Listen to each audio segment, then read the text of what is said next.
Hello and welcome back to the next One Piece review and discussion. We are here with the next chapter, and we have got a couple of weeks break coming up.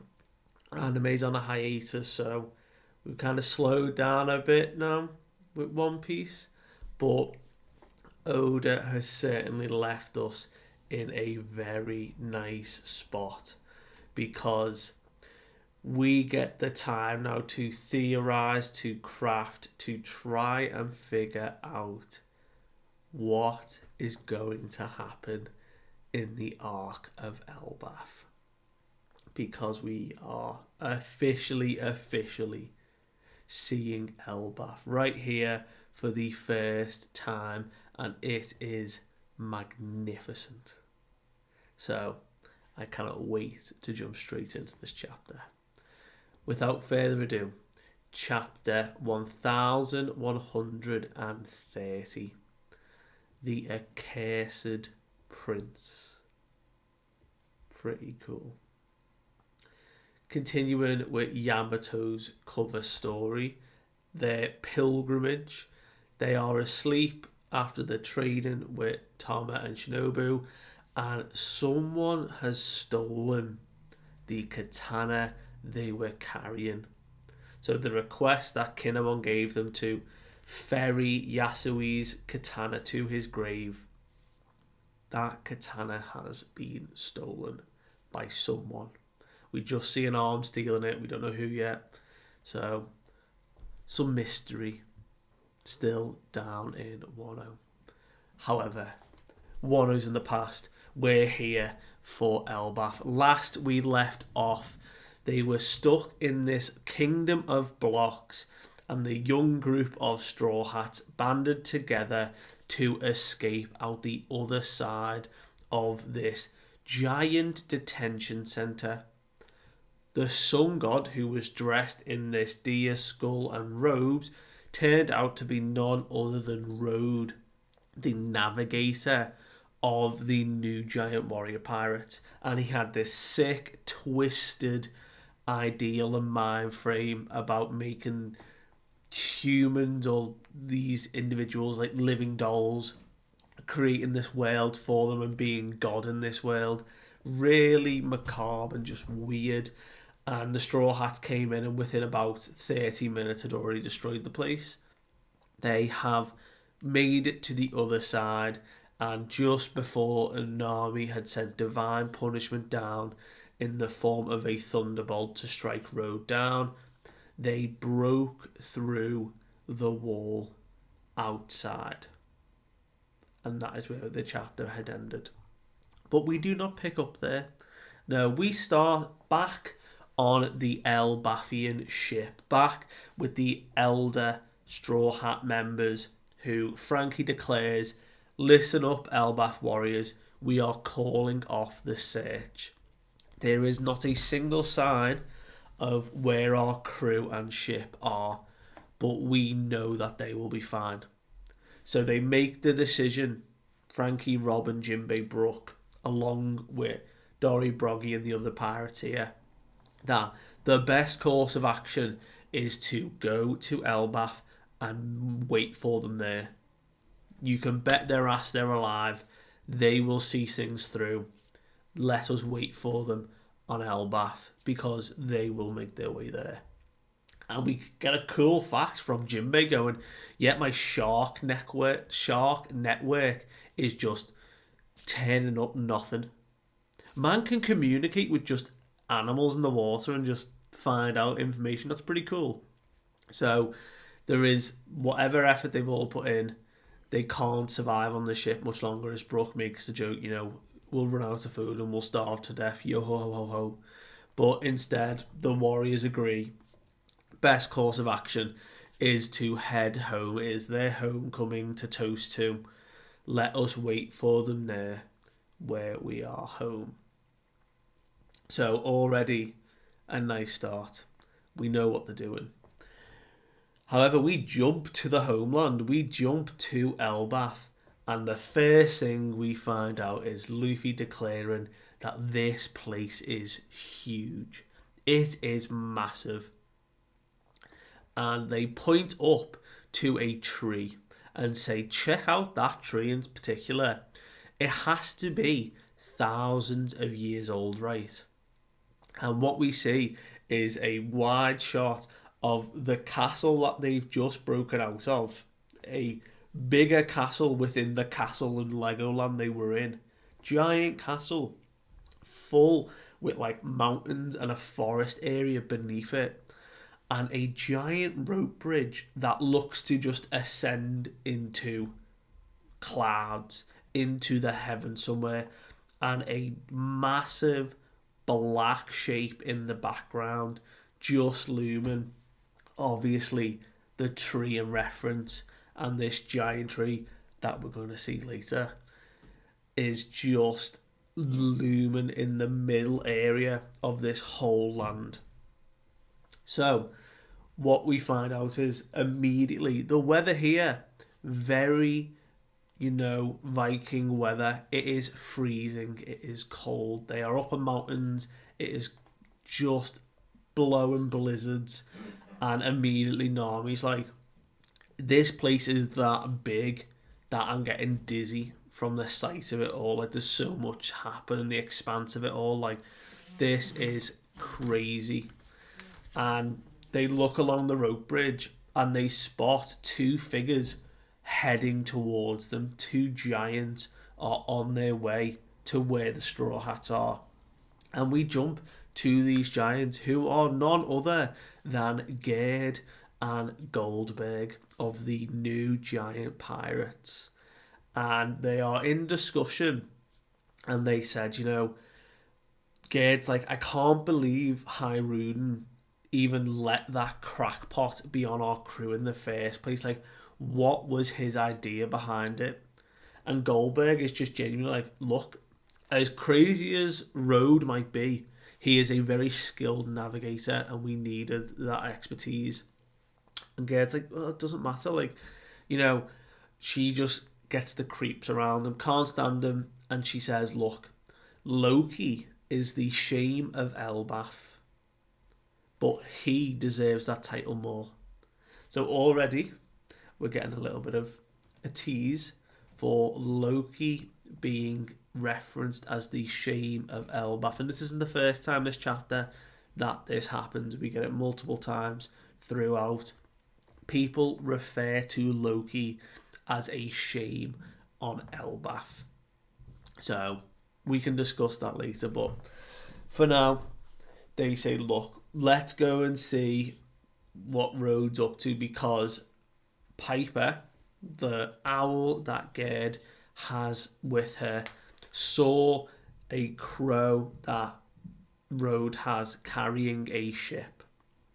And they're coming to confirm, because Goldberg says, look, intruders on Elbaph are to be arrested. And Rhodes knows that, but he keeps smuggling people in anyway. So they're coming to give him a telling off and see who he's managed to capture this time. So the Straw Hats are currently hiding behind a tree. And they're like, right, we've got to stay quiet. We can't talk. We just let them pass. And Luffy's like, but they seem like nice people. Like, come on, let's just go and say hi. And Usopp is in tears at this point, being like, did you hear it though? Like, we are here. We finally made it to Elbaph. Like, this is the place he's wanted to go to. Obviously, Sanji's swooning at Gerd, a giant woman in front of him. And then as Luffy goes to, like, hail them over, he's like, oh, hey, we're over here. Nami catches his mouth, pulls him aside, and the giants kind of scan around, and no one's there. They've gone. They're like, oh, it's just our imagination. Like, Road, are you there? Like, come on, open up, knock on the door. And the Straw Hats have managed to then evade and are starting to cross the giant bridge. So these slats are, this rope bridge, are made for giants. They're having to, like, jump between planks. And Luffy doesn't care. Luffy's up on the rope, just walking along the rope, going up. And they're sort of like looking out at the land like, God, this place is massive. It's crazy, isn't it? And we can see beneath them the giant forest with, like, wolves who are just ready to try and get whatever the Straw Hats do when they fall or whatever. They're like looking up at them and they're like, this place is massive, but it makes sense. You know, this place is for giants. It's just like normal to them. Like on their scale, this just looks like a normal island. But for us, it is huge. And Zoro looks up and is like, Luffy, what is wrong? Like, what's up? And Luffy's like, look, can you not feel that? Like, I'm getting goosebumps. And then Sanji comes up and is like, yeah, I get it. We can't go, right? Yeah. And then as Zoro goes to say, like, you know, then we can, Sanji, like, holds the shoulder and is like, no, you're not going either. That forest is off limits. We've got to stick together, basically. And Luffy looks at everyone and is like, look, I heard something back in that block country. A roar of some kind. You know, it's got to be coming from down there, like over that direction. You know what? I'm going to go and check it out, and just jumps off the bridge into the forest. And like Chopper and Nami are like, Luffy, are you crazy? Like, there's wolves down there. You don't know where you're going. Like, what are you doing? And Usopp is like holding onto one of the like wooden branch beams. Like, you're a brave warrior. You're a brave warrior, Usopp. Come on. He's just like panicking. But we don't carry on with this group. They are in the middle of this rope bridge heading upwards somewhere. And we actually come back to the other Straw Hat members on the Elbaph ship. And they're reading the paper. The morning paper has come round. And they're freaking out because it says that the giant pirates did attack Egghead. And they're like, what? We did not attack Egghead. Why is this paper saying this stuff? It's too small to read anyway. And Robin's like, look, I'll just read it aloud. So it has been declared that the giant warrior pirates, after 100 years slumber, have reawoken and have set Egghead ablaze. And with the help of Straw Hat Luffy, have killed Vegapunk and are fleeing. And we see that Dory and Broggy get given new bounties. The Red Ogre and the Blue Ogre have now received 1.8 billion berries as a bounty each. And they're like, whoa, 1.8 billion? That is crazy. And they're saying, like, look, like, we've only just made a comeback. Like, we didn't intend to, like, do this. You know, we just came to get Luffy and you. And one of the giants says, bosses, like, wasn't your bounty only 100 million though? Like, why quite the jump? And Robin, you know, just basically explains, you know, inflation's a bitch. You know, the price has changed drastically since then. You know, with the last 100 years, you know, that amount's actually pretty reasonable for what your captains and like the time we're in now. So all's fair. And they look at a picture of Luffy in Gear 5th next to Vegapunk, saying Luffy had murdered Vegapunk. And Franky's like, I can't believe they're changing the narrative in this way. And Lilith's in the back laughing, going, so you guys killed me then? Like joking about it. And Franky's like, you know, we fought to save you. You can't say shit. But they're looking at the picture and something isn't sitting right with Robin. Because they're saying, look, when was this picture taken? And they're saying, like, look, this has to have been taken during Egghead. You know, the whale press, they will do anything to get a scoop. Whoever took this picture got paid a very pretty sum of money. So the handsome reward they've received to get this, fair dues. But she says, I don't understand something though. Whenever Luffy's got into his freedom form, into Gear 5, does he normally have that X mark on his arm? Because I've never seen him hopping around with it. Surely anyone else, it just seems off. And she's looking at it and she's like, it doesn't make sense because his arm is blurry, but he holds an X on his arm, clear as day. And they're like, what is that about? And she's like, something seems familiar about it. I can't pin it down. Obviously, we know what this is. And this is Vivi sending a message to the Straw Hats.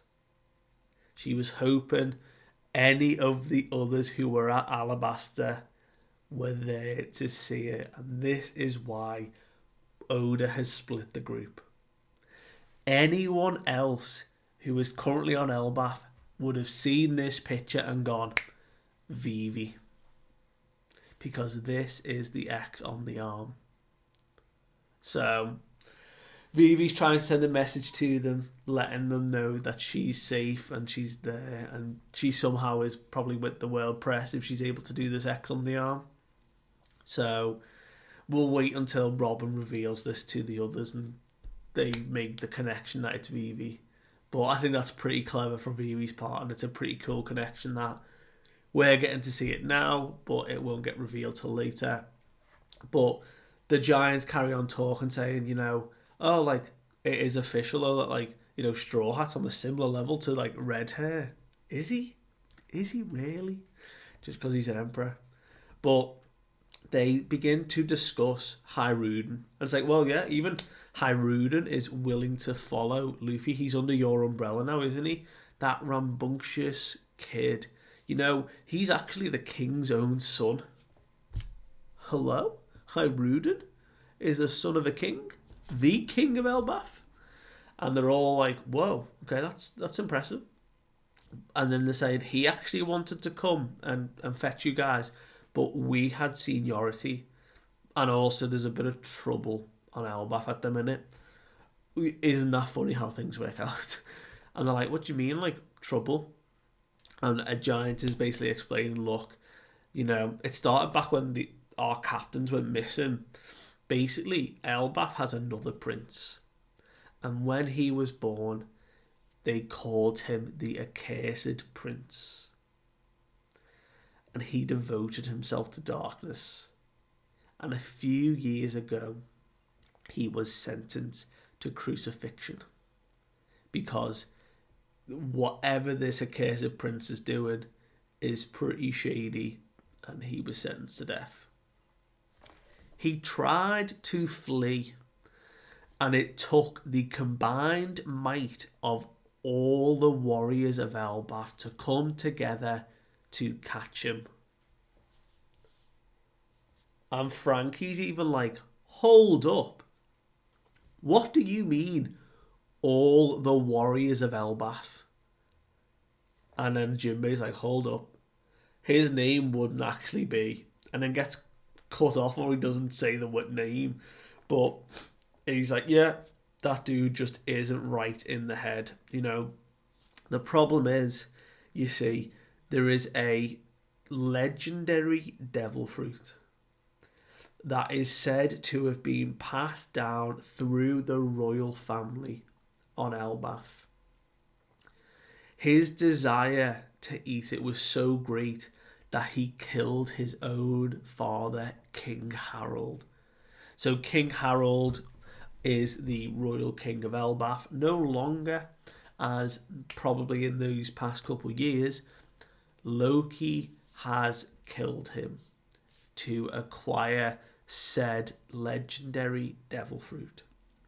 So this poses more of the question along the reincarnation of devil fruits. You know, there's only ever one type or one instance of it, and whenever that person dies, it is reincarnated somewhere else. And it looks like the royal family, anyway, have a means of ensuring it is passed on to the next in line, that it's not reincarnated somewhere else. No one else has the chance to get it because this is a legendary devil fruit. I don't know if we're going to get another subtype of devil fruits, but this could be a mythical type devil fruit or some incredible paramecia. I got a feeling if Oda's going to go down like this Norse mythology level, a whaled serpent, Fenrir, you know, a god devil fruit, you know, Odin fruit, because we don't have Odin as king, it was Harold. So whether Odin gets his own devil fruit, That would be pretty cool. Or Thor or someone. But Loki seemingly has killed his father and might have acquired said devil fruit in the making. We don't know what the fruit is. We're just being teased that it is legendary. It's got to be something crazy. I can't wait. But they keep explaining to the Straw Hats here that, look, we can't let him escape. It can't happen, because if he ever escapes, it will be the end of everything. He is the shame of Elbaph. A lot of little foreshadowing here for Loki being a big problem.